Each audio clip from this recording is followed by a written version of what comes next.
आज हम शेयर करने वाले हैं आप लोगों के साथ एक पारंपरिक बहुत ही ज़्यादा टेस्टी और 100 वर्षों से भी अधिक पुरानी विधि सिरके वाले मिक्स अचार की रेसिपी। गाइस, हमने इस अचार में आम, कटहल और लहसुन का इस्तेमाल किया है। आप इसमें कोई भी सब्ज़ी इस्तेमाल करके ये अचार बनाकर सालों साल प्रिजर्व कर सकते हैं, बिल्कुल भी ख़राब नहीं होता। इसमें आप करौंदे, हरी मिर्च इत्यादि का भी इस्तेमाल कर सकते हैं। ये अचार बिना तेल मसालों के भी बेहद स्वादिष्ट बनता है। ज़रूर ट्राई कीजिए रेसिपी। वीडियो अच्छी लगे तो लाइक कर दीजिएगा और शेयर कीजिएगा। हेलो दोस्तों, मैं हूँ उमा रावत और आप देख रहे हैं फूड्स लाइव। सिरके वाली मिक्स अचार बनाने के लिए हमने यहाँ पर आम, कटहल और लहसुन का इस्तेमाल किया है। ये सभी चीज़ें वजन में लगभग 1.5 किलो के करीब हैं।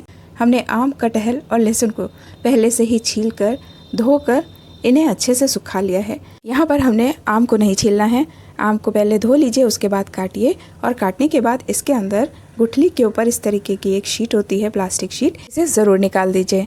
और जब भी सिरके वाले आम के अचार बनाएं तो ये जाली वाले आम लीजिए जिसमें हार्ड जाली होती है अंदर, और ये बिल्कुल भी चोट खाया हुआ या दबा हुआ दाग धब्बे वाला नहीं होना चाहिए। और हमेशा गोल आम खरीदें जिसमें पल्प ज़्यादा होता है और गुठली छोटी होती है। कटहल के बहुत बड़े बड़े पीसेस मत कीजिए, इसे छील लीजिए या फिर सब्जी वाले से छिलवा लीजिए। घर आकर धोकर इन्हें अच्छे से धूप दिखा दीजिए। आप कटहल को कच्चा भी इस्तेमाल कर सकते हैं, लेकिन अगर आप इन्हें स्टीम कर लेंगे, मतलब स्टीमर में थोड़े से पानी के साथ अगर इन्हें भाप में पका लेंगे तो ज़्यादा बेटर रहता है। और इन्हें धूप में अच्छे से सुखा लीजिए, उसके बाद इस्तेमाल कीजिए। क्योंकि अगर कच्चा कटहल यूज़ करेंगे तो उसे गलने में थोड़ा सा टाइम लगता है, भाप में पका लेने से अच्छा रहता है। आम और कटहल के साथ साथ हमने यहाँ पर 4 बेल्स यानी कि 4 घंटी लहसुन की छील कर इन्हें बारीक लंबे टुकड़ों में काट लिया है। लहसुन के फ़ायदों से तो आप सभी वाकिफ़ होंगे कि कितना ज़्यादा फ़ायदेमंद होता है, तो इसे ज़रूर इस्तेमाल कीजिए।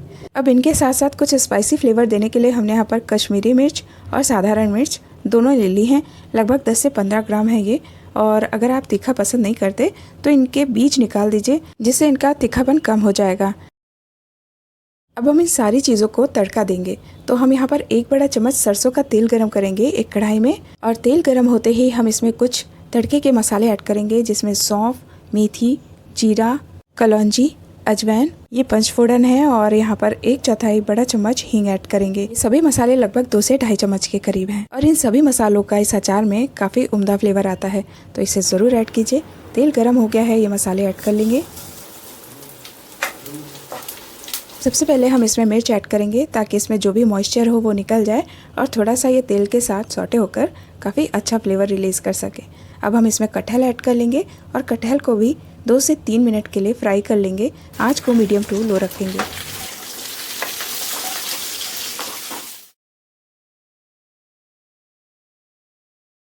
हमारे कटहल और मिर्च को फ्राई करते हुए 5 मिनट हो चुके हैं।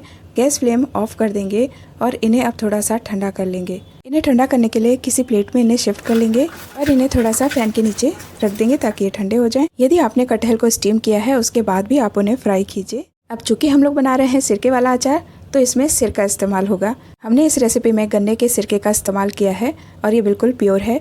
इसके साथ ही हम गुड़ का इस्तेमाल भी करेंगे।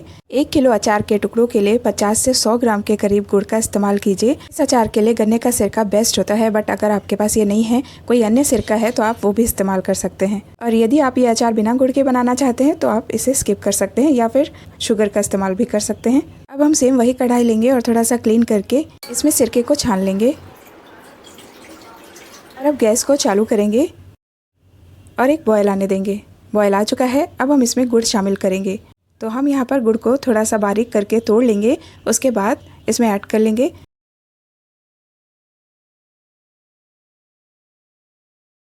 और अब हम इसमें नमक ऐड करेंगे। नमक हम इसमें 3 टेबल स्पून यानी कि 3 बड़े चम्मच नमक ऐड करेंगे। क्योंकि ये अचार है तो अचार में नमक थोड़ा ज़्यादा ही लगता है, आप कम या ज़्यादा कर सकते हैं टेस्ट के अकॉर्डिंग।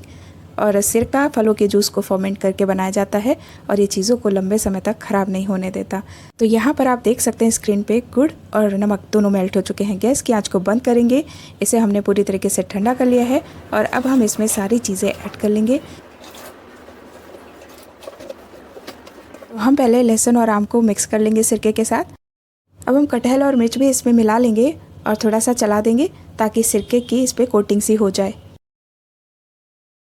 तो अब ये तैयार है। अब हम इसे किसी स्टरलाइज कंटेनर में रखेंगे। हमें ये अचार मैच्योर करना है, इसके लिए हमें इसे धूप में रखना होगा। और धूप में रखने के लिए कोई भी खट्टी चीज़ अगर कांच के बर्तन में रखी जाए तो ज़्यादा बेटर रहता है। तो हमने यहाँ पर एक कांच की बर्नी ले ली है और इसमें ये सारी चीज़ें एक बड़े स्पून की सहायता से डाल देंगे। और ध्यान रहे कि जो भी बर्तन आप लें वो पहले गर्म पानी से अच्छे से धो लें, उसके बाद अच्छी सी धूप में सुखा लें या फिर माइक्रोवेव में सुखा लें, उसके बाद इसमें अचार को स्टोर करें। तो यहाँ पर हमारा सारा अचार इसके अंदर आ गया है। बचा हुआ सिरका हम इसमें ऐड कर लेंगे और ये हम 3 दिन के लिए धूप में रखेंगे, 3 से 4 दिन या फिर 1 हफ्ते, और बराबर इसे शेक करेंगे। धूप में रखने के बाद ये कुछ श्रिंक हो जाएगा, गल जाएगा। उसके बाद हम ज़रूरत के अनुसार इसमें अतिरिक्त सिरका भी मिलाएंगे। तो इसे आपको धूप पे रखना है और बराबर इसे शेक करना है। अगर आप इस पर लिड नहीं लगाना चाहते तो इस पर एक कपड़ा बांधिए सूखा कॉटन का, उसके बाद इसे धूप पे रखिए। मिट्टी के बर्तन में भी आप ये अचार बना सकते हैं। क्योंकि हमने इसमें सिरका ऐड किया है और सारे पीसेस हमारे कच्चे हैं, इन्हें गलाने के लिए, मैच्योर करने के लिए और एक बहुत ही अच्छा खट्टा मीठा टेस्ट लाने के लिए इसे धूप पे रखेंगे। अगर धूप अवेलेबल नहीं है तो आप इसे किसी किचन के कोने में या फिर किसी गर्म जगह पर रख दें। ये बिना धूप के भी तैयार हो जाता है, लेकिन थोड़ा टाइम ज़्यादा लेता है। 4 से 5 दिनों के बाद आप अचार का रंग देख सकते हैं, बिल्कुल चेंज हो चुका है। ये जैसे जैसे मैच्योर होता जाएगा, जैसे जैसे टाइम पास होगा, इसका कलर और चेंज होता जाएगा और ये स्वाद में और ज़्यादा बेहतरीन होता जाएगा। ये खट्टा मीठा स्वाद वाला अचार खाने में बहुत ही ज़्यादा टेस्टी लगता है, पाचक है और आप इसको किसी भी सॉस में, चटनी में इस्तेमाल कर सकते हैं। आप आम की चटनी बना रहे हैं, पुदीने की चटनी बना रहे हैं, उसके अंदर ये लहसुन, आम या फिर मिर्च का इस्तेमाल कर सकते हैं।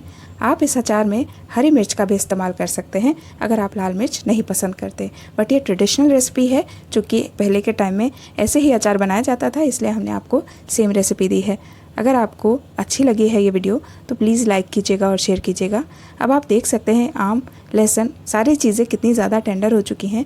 मिर्च के अंदर एक सिरके का रस सा भर गया है और कटहल भी आपका सॉफ्ट हो चुका है। सिर्फ 3 से 4 दिनों में, 1 महीने के बाद ये अचार खाने लायक हो जाता है और आप इसे सालों साल रख सकते हैं। जी हाँ, सालों साल, ये कभी भी ख़राब नहीं होता है क्योंकि ये गन्ने का सिरका है और ये बिल्कुल शुद्ध सिरका है। अगर आप शुद्ध सिरका यानी कि बिल्कुल रियल सिरका चाहते हैं, ओरिजिनल, तो आप खादी भंडार से इसे ले सकते हैं या फिर ऑनलाइन लिंक डिस्क्रिप्शन बॉक्स में देख सकते हैं या हमें कमेंट कीजिए।